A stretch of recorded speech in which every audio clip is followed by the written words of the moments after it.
Karena nggak mungkin ini ujuk-ujuk ya. Pasti ada asbabun nuzulnya. Oke, ini kan juga saat ini tengah dilakukannya rapat koordinasi stakeholder terkait. Ini ada Menteri ATR BPN Nusron Wahid, ada ternyata di sini ada juga Ketua Komisi 4 DPR RI Titik Soeharto, dan juga tadi ada Kepala Staf Angkatan Laut begitu yang sudah tiba dari awal. Kemudian juga ada ya Polri yang terlibat begitu dalam prosesi pembongkaran ini. Nah, ini rapat koordinasi yang dilakukan dari seluruh pejabat-pejabat yang hadir di sana, dari Kementerian Kelautan dan Perikanan ada, dari ATR BPN yang tadi kita bahas bersama nih Pak Mukri, ada juga ini ternyata Nusron Wahid, kemudian dari DPR ada. Apakah dari rakor ini harusnya sudah bisa membuat keputusan begitu terkait dengan pagar laut ini begitu Pak, dari rakor yang sedang berlangsung sekarang? Mestinya sudah bisa. Inilah kan luar biasa ya Republik ini. Ya Allah, lemah amat pengetahuannya, ngurus pagar sampai kumpul tuh. Sebanyak ini pimpinan tinggi negara istilahnya, kalau zaman dulu istilahnya. Sekarang kan nggak ada istilah itu.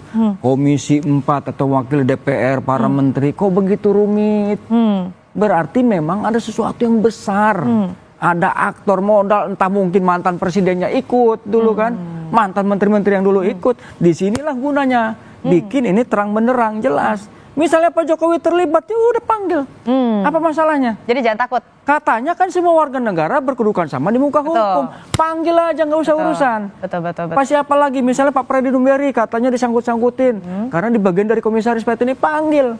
Dudukkan satu-satunya. Mulai yang keroco sekali, yang namanya JPR sampai ke yang paling atas.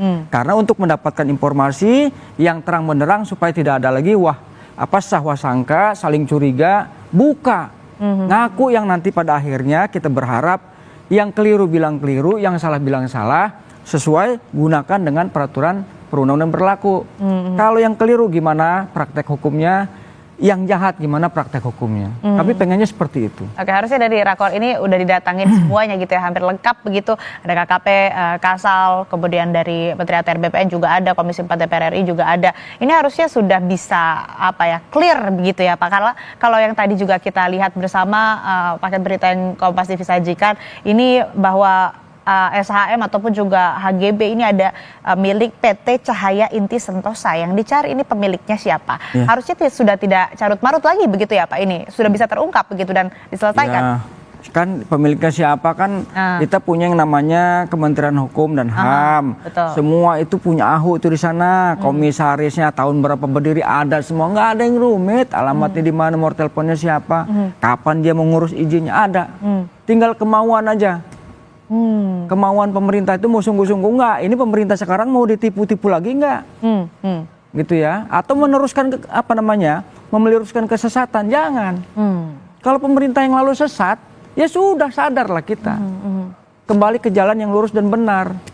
Jangan sampai nanti pemerintah sekarang ini disebut sesungguhnya kerusakan di muka laut dan dasar bumi terjadi karena ulah-ulah pejabat.